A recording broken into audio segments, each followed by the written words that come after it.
আজ আমরা রাবড়ি গ্রামে যাব। ডানকুনি বা বারুইপাড়া জংশনে নেমে যেতে হবে প্রথমেই মশাট স্টপেজ।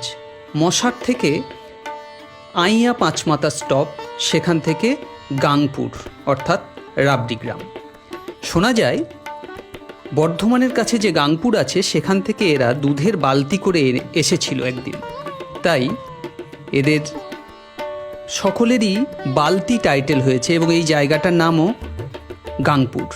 সবুজ প্রকৃতিতে ঘেরা এই গ্রামের প্রায় 70-80টি ঘর রাবড়ি তৈরি করে। সেই রাবড়ি চলে যায় কলকাতা, বর্ধমান, বহরমপুর, আরও দূর দূর শহরে, দুর্গাপুর।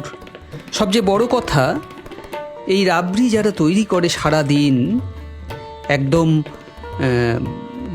গ্যাসের আঁচে বা কয়লার আঁচে বসে সারা দিন দুধের সামনে কড়াই কড়াই দুধের সামনে যারা রাবড়ি তৈরি করছে, সেই মেয়েদের কথা আমরা কেউ জানছি না।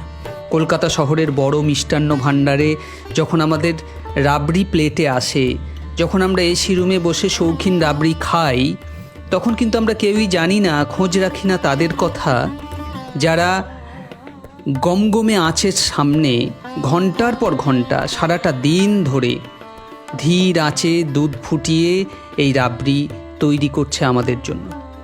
আসুন তাদের দেখি, তাদের কিভাবে রাবড়ি হয় সেই সব দেখি। আমরা চলে এলাম আইয়া পাঁচমাথা মোড়। এখানে 5টা মাথা, এইখান থেকেই যেতে হয় আমাদের রাবড়ি গ্রাম, বাংলার রাবড়ি গ্রাম। এই পাঁচমাথা মোড় থেকে আমরা এবার যাত্রা শুরু করব রাবড়ি গ্রামের উদ্দেশ্যে। এই আমাদের টোটো বন্ধু। একেবারে পরিবেশ বান্ধব রোড, আইয়া পাঁচমাথা মোড় থেকে আমরা যাচ্ছি বাংলার রাবড়ি গ্রামের পথে। সুন্দর রাস্তা, দুপাশে সবুজ গাছ। আমরা ঢুকছি গাংপুর রোড, গাংপুর গ্রাম। হ্যাঁ, এই গ্রামেই রাবড়ি তৈরি হয়। প্রতি বাড়িতে বাড়িতে রাবড়ি, তাই বোধহয় এই গাঁয়ের নাম রাবড়ি গ্রাম। কড়াই এইভাবে পরিষ্কার করা হয়, তারপর এই পরিষ্কার কড়াইয়ে এই দুধটা আবার বসবে, অর্থাৎ কোনো বিশ্রাম নাই। কত কেজি দুধ আছে? 7 কেজি। এই 7 কেজি দুধ এখনই কড়াইয়ে পড়বে, একদম নির্জলা দুধ। রেখা বালতি দিদি রাবড়ি বানাচ্ছেন। এখন কতক্ষণ ফুটবে দিদি? আর ওই যে কাঠিটা নিয়ে আছেন, ওই কাঠিটা ওটা বাঁশের? হ্যাঁ, এগুলো সব কোথায় যায়? আচ্ছা, এইভাবে কড়াটা মাঝে মাঝে ঘোরাতে হয়, না ঘোরালে শটটা ভালোভাবে ওঠে না। প্রায় 1 ঘন্টার ওপর সময় লাগে। ওইভাবে হলুদ হতে প্রায় 1 ঘন্টার ওপর সময় লাগে। 7 কেজি করে দুধ ফুটছে, তারপর রাবড়ি হবে। চিনি দিলেন, এইভাবে চিনি দেওয়া হলো। এইবার এতক্ষণ পর্যন্ত সর উঠলো, সর ওঠা যেই শেষ হলো তখনই চিনিটা দেয়া হলো। এইবার এটি ঠান্ডা হবে। ও ফাটা, আচ্ছা, চিনিটা এবার ফেটে ফেটে গালানো হবে, তারপরে এটি ঠান্ডা হয়ে তৈরি হবে রাবড়ি। চিনি গালানো হচ্ছে।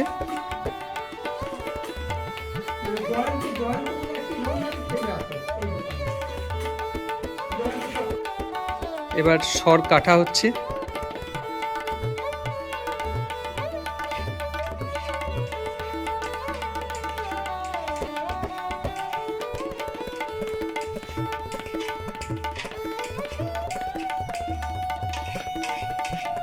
এইভাবে ছুরি দিয়ে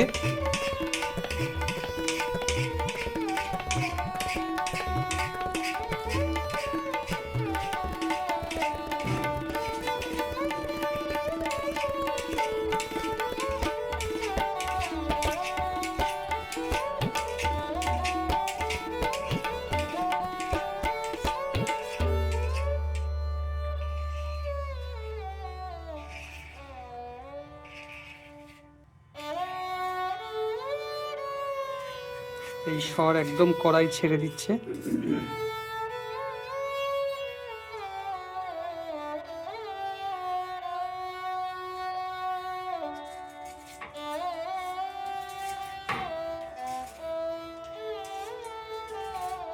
পুরো ছোট ছোট আয়তক্ষেত্রের মতো পিস পিস হয়ে সরগুলো কড়াই ছেড়ে নিচের ঘন দুধে পড়ছে।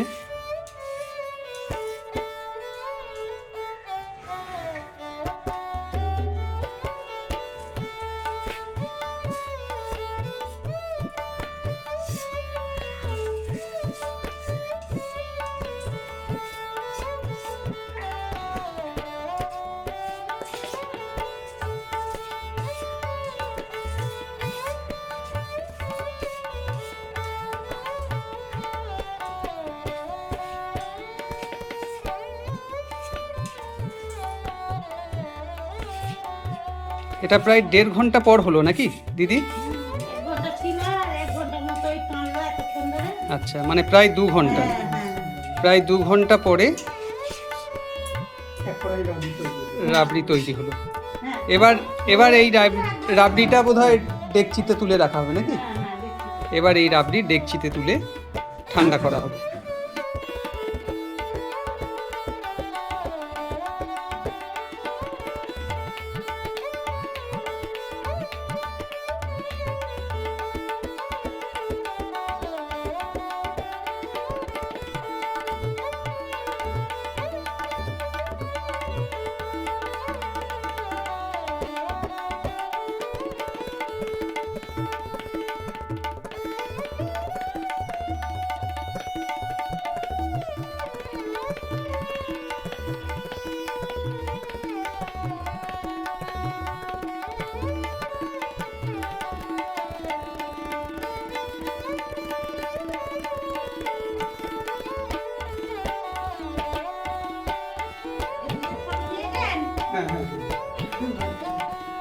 এই রাবড়ি ঘন দুধের সঙ্গে ওই শুকনো সর মজে ফুলে রসে একেবারে রসিকের কাছে পৌঁছে যাবে।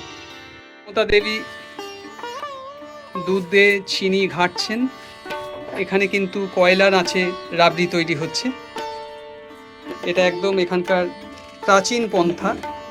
ইদানিং গ্যাস এসেছে, তবু এখানে এখনও কয়লার আঁচে তৈরি হচ্ছে রাবড়ি। কয়লার আঁচে কি একটু বেশি টেস্ট হয় নাকি? হ্যাঁ, কয়লার আঁচে একটু বেশি টেস্ট হয়। সময় কি এক কণিকা দেবী দুটো কড়াইয়ে একসঙ্গে শট তুলছেন। খেয়াল করার মতো বিষয়, কন্টিনিউ পাখাটা ঘুরছে। দুই কড়াই কি লক্ষ্য রাখতে হবে? হ্যাঁ, দুটো কড়াই কি লক্ষ্য রাখতে হচ্ছে এবং কন্টিনিউ পাখাটা কিন্তু চলছে, কারণ পাখাটা না চললে ওই শটটি ভালো করে বসবে না। এই একদিকে উনুনের তাপ সবসময় বসে থাকা ঘন্টার পর ঘন্টা ধরে, তার উপর এই পাখাটি আরেকটি হাতে ঘোরানো এবং ডান হাতে শটটিকে তোলা, ওটি বেশ শিল্পময় কাজ। দুটো কাজকে নিখুঁতভাবে সামঞ্জস্য না করলে এই শৌখিন খাবারটি আমাদের মুখে উঠবে না।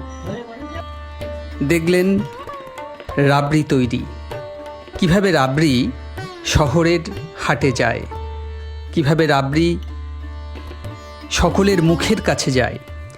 আর সেই রাবড়ির কারিগরদের চিনে রাখুন: মিঠু বালতি, মমতা বালতি, মনিকা বালতি, রেখা বালতি। এমন আরও কত মহিলা আছে গাংপুর গ্রামে, অর্থাৎ এই রাবড়ি গ্রামে। যদিও রাবড়ি এসেছে মূলত উত্তরপ্রদেশের একটি বিখ্যাত মিষ্টি, সেখান থেকেই এসেছে। ময়রার মাধ্যমেই এই মিষ্টি এখানে এসেছে। শোনা যায় বাঁকে বিহারীর ভোগের জন্য রাবড়ি তৈরি করা হয়েছিল প্রথম, এবং তারপরেও আপনি ইউপি, প্রয়াগরাজ, বারাণসী সব জায়গায় গেলেই আপনি রাবড়ির বড় বড় কড়াই এবং রাবড়ির খাওয়ার একটা চল আপনি দেখতে পাবেন। সেই রাবড়ি যদিও বাংলার মিষ্টি নয়, কিন্তু বাংলার এই রাবড়ি গ্রাম আজকে সেই উত্তরপ্রদেশের ঐতিহ্যকে আরও বড় মাত্রায়, আরও আন্তরিকভাবে ঘরে ঘরে তৈরি করে একটি রাবড়ি গ্রাম হয়ে উঠেছে। যদি ভালো লাগে আপনাদের ভিডিও, তাহলে কমেন্টস বক্সে জানাবেন। সবাই ভালো থাকবেন।